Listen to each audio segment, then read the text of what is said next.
ವೀಕ್ಷಕರೇ ನಮಸ್ಕಾರ. ಈಗ ನಮ್ಮ ಜೊತೆ ಇರೋದು ಶ್ರೀಮತಿ ಮಹಾದೇವಮ್ಮ, ಮೈಸೂರು ಡಿಸ್ಟಿಕ್ಕಿಂದ. ಮಹಾದೇವಮ್ಮ ಅವರೇ, ನಿಮಗೆ ಸುಸ್ವಾಗತ ಕೃಷಿ ವಿಶ್ವವಿದ್ಯಾಲಯಕ್ಕೆ. ಮೊಟ್ಟ ಮೊದಲನೇದಾಗಿ ನಿಮಗೆ ರಾಜ್ಯ ಮಟ್ಟದ ಪ್ರಶಸ್ತಿ ಸಿಕ್ಕಿರೋದಕ್ಕೆ ತುಂಬ ತುಂಬ ಅಭಿನಂದನೆಗಳು. ಮೇಡಮ್, ಎಷ್ಟು ವರ್ಷದಿಂದ ಈ ಕೃಷಿಯಲ್ಲಿ ತೊಡಗಿದ್ದೀರಾ ತಾವು? 20 ವರ್ಷದಿಂದ. 20 ವರ್ಷದಿಂದ. ಓಕೆ. ನೀವು ಇನಿಷಿಯಲಿ ಅಂದರೆ ಸ್ಟಾರ್ಟಿಂಗಲ್ಲಿ ನೀವು ಸ್ಟಾರ್ಟ್ ಮಾಡಿದಾಗ ಈಗಕ್ಕೂ ಇದು ಒಂದು ಪಯಣ ಏನಿದೆಯಲ್ಲ ಅದ್ರ ಬಗ್ಗೆ ಒಂದು ಸ್ವಲ್ಪ ಮಾಹಿತಿ. ನಾವು ಸ್ಟಾರ್ಟಿಂಗು ಬೋರ್ ತೆಗಿಸಿರ್ಲಿಲ್ಲ, ಗೆದ್ಲು ಜಮೀನಲ್ಲಿ ಮಾಡ್ತಾ ಇದ್ದೋ. ಆಮೇಲೆ ಬೋರ್ ತೆಗಿಸ್ತೋ 2005ರಲ್ಲಿ. ಅಲ್ಲಿಂದ ಇಲ್ಲಿವರೆಗೂ ಪರವಾಗಿಲ್ಲ ದುಡ್ಕಮೆ ಮಾಡ್ಕೊಬತ್ತಾ ಇದ್ದೀವಿ. ಎಷ್ಟಿತ್ತು ಮೇಡಮ್ ಜಮೀನು? ಎಷ್ಟಿತ್ತು? ನಮ್ದು 3 ಎಕರೆ 30 ಗುಂಟೆನೇ ಇದು. ಈಗ ಹೊಸ್ದಾಗಿ ಏನು ತಗೊಂಡಿಲ್ಲ. ರೇಷ್ಮೆ ಮನೆ ಕಟ್ಟಿದೀವಿ, ಈ ವಾಶ ಮಾಡಕ್ ಮನೆ ಕಟ್ಕೊಂಡಿದೀವಿ, ತಂಗಿರ್ ಮದುವೆ ಮಾಡಿದೀವಿ, ಇವಾಗ ಮಗಳು ಮದುವೆ ಮಾಡಕ ತಯಾರಿ ಆಯ್ತಾ ನಡೆಸ್ತಾ ಇದೀವಿ. ಹಸುಗಳು ಎಷ್ಟಿದಾವೆ ಮೇಡಮ್? 2 ಹುಳ ಹಸುಗಳಿದೆ, ಕರೆ ಹಸುಗಳು 4 ಇದೆ. ಮುಂಚೆ ಎಷ್ಟಿದ್ವು? ಮುಂಚೆ ಕುರಿ ಕೋಳಿ ಎಲ್ಲ ಇತ್ತು. ಇವಾಗ ರೇಷ್ಮೆ ಸಾಕ್ತಾ ಅದೆಲ್ಲ ಸ್ಮೆಲ್ ಬರುತ್ತೆ ಅಂತ ತೋಟದಲ್ಲಿ ಕುರಿ ಸಾಕಾಣಿಕೆ ಕಡಿಮೆ ಮಾಡ್ಬಿಟ್ಟಿದೀವಿ ಇವಾಗ. ಅದೇ. ಮತ್ತೆ ಹೊಸದಾಗಿ ಏನಾದರೂ ತಗೊಂಡಿದ್ದೀರಾ? ಕೃಷಿ ವಿಶ್ವವಿದ್ಯಾಲಯದಿಂದ ಆಯಿತು, ಏನು ಸರ್ಕಾರದಿಂದ ಏನಾದರೂ ನಿಮಗೆ? ನಾವು ಸರ್ಕಾರದಿಂದ ಸೌಲಭ್ಯ ಏನು ತಗೊಂಡಿಲ್ಲ ಮೇಡಮ್, ಇನ್ನು ತಗೊಂಡಿಲ್ಲ. ನಾವು ದುಡಿಮೆಯಿಂದ ದುಡ್ದು ನಮ್ಮ ಸ್ವಂತದಿಂದ ನಾವು ಮಾಡ್ತಾ ಇರೋದು ಇವಾಗ. ಈಗ ನಿಮಗೆ ಮಾಹಿತಿ ಎಲ್ಲ ಎಲ್ಲಿಂದ ತಗೋತಾ ಇದ್ದೀರಾ ನೀವು ಈಗ ಕೃಷಿ ಮಾಡಕ್ಕೆ, ಅಥವಾ ಏನಾದರೂ? ಪಾಸ್ ಅವರು ನಮ್ಗೆ ಮಾಹಿತಿ ಕೊಡ್ತಾರೆ. ನಾಗನಹಳ್ಳಿ ಇಲ್ಲಿಂದ ನಮ್ಗೆ ಮಾಹಿತಿ ಕೊಡ್ತಾ ಇದ್ದಾರೆ. ಹೌದಾ? ಓಕೆ.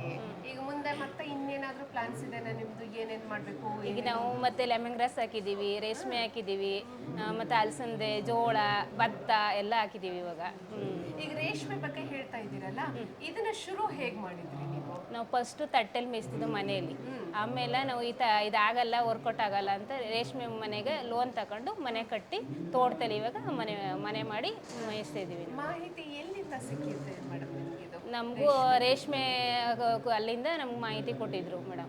ಹೌದಾ? ತಾವೇ ಹೋಗಿದ್ರಾ? ನಮ್ಮ ತಂದೆ ಹೋಗಿದ್ರು. ತಂದೆಯವರು ಹೋಗಿದ್ರು. ತಗೊಬಂದು ಮಾಹಿತಿಯಿಂದ ರೇಷ್ಮೆ ಮನೆ ಕಟ್ಟಿ ಅಲ್ಲಿಂದ ಹುಳ ಸಾಕಾಣಿಕೆ ಮಾಡ್ತಾ ಇದೀವಿ. ಹುಳುಗಳನ್ನ ಎಲ್ಲಿಂದ ತರ್ತಾ ಇದ್ದೀರಾ ಮೇಡಮ್? ನಾವು ಚಾಕಿ ಸೆಂಟ್ರಿಂದ ತರ್ತಾ ಇದೀವಿ. ಹತ್ರದಲ್ಲಿಲ್ಲ ನಮ್ಗೆ. ಇಲ್ಲಿ ನಮ್ಗೆ ಶ್ರೀರಾಮ್ಪುರದಲ್ಲಿ ಕೊಡ್ತಿದ್ರು, ಅದು ನಮ್ಗೆ ಬಿತ್ತನೆ ಹುಳ ಅಲ್ಲಿ ಕೊಡೋದು. ಈಗ ನಾವು ಇಲ್ಲಿ ತರ್ತೀವಿ ರಾಮನಗರದ ಮೊದಲು ರಾಮನಗರಕ್ಕೆ ಕೊಡ್ತಿದ್ನೋ, ಈಗ ನಾವು ಈಗ ಮೈಸೂರಲ್ಲೇ ಮಾರ್ಕೆಟ್ ಇದೆ, ಮೈಸೂರಲ್ಲಿ ತರ್ತೀವಿ ಇವಾಗ. ಸರಿ. ಈಗ ಮಾರ್ಕೆಟ್ಗೆ ಏನೂ ತೊಂದರೆ ಇಲ್ಲ. ರಾಮನಗರದಲ್ಲಿ ಅಲ್ಲೇ ಮಾರ್ಕೆಟ್ ಇದೆ. ಈಗ ಮೊದಲು ರಾಮನಗರದಿಂದ ಈಗ ಮೈಸೂರಲ್ಲೇ ಮಾರ್ಕೆಟ್ ಇದೆ. ರೇಷ್ಮೆಗೆ ಪರವಾಗಿಲ್ಲ ಮೇಡಮ್. ಹೌದಾ? ಈ ಮೈಸೂರಿಗೆ ಆಗಿದೆ?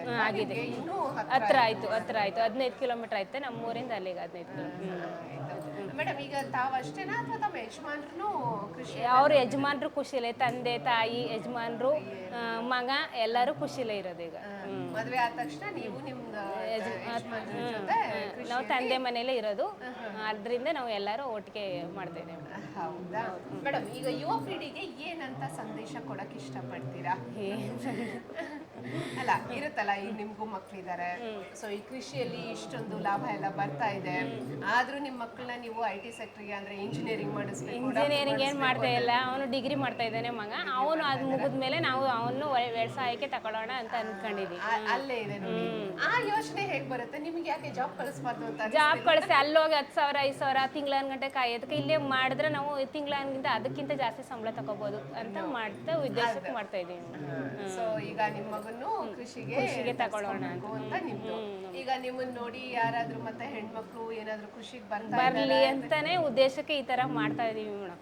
ಈಗ ಕೆಲವರು ಎಲ್ಲ ಜಾಬ್ಗೆ ಹೋಯ್ತಾರೆ, ಯಾರು ಮಾಡಲ್ಲ. ನಾವು ರೈತರು ಆಗಿ ನಾವು ಮಾಡ್ಬೇಕು, ಹೆಣ್ಮಕ್ಳು ದುಡಿದ್ರೇನೆ ಹೊಲದಲ್ಲಿ ಚಂದ ಅಂತ ಮಾಡ್ತಾ ಇದೀವಿ ಮೇಡಮ್. ಒಳ್ಳೇದು ಮೇಡಮ್. ನೀವು ಪುರಸ್ಕಾರ ತಗೊಂತಿರೋದು ನಮಗೂ ಖುಷಿ. ಇನ್ನು ನಿಮ್ಮನ್ನ ನೋಡಿ ಇನ್ನೂ ಜಾಸ್ತಿ ಬರ್ಲಿ, ಇನ್ನು ಅವಾರ್ಡ್ಸ್ನೆಲ್ಲ ತಗೊಳ್ಳಿ. ಒಳ್ಳೇದಾಗ್ಲಿ ಮೇಡಮ್. ಇಲ್ಲಿ ಬಂದಿದ್ದಕ್ಕೆ ತುಂಬಾ ಧನ್ಯವಾದ. Thank you madam. Thank you.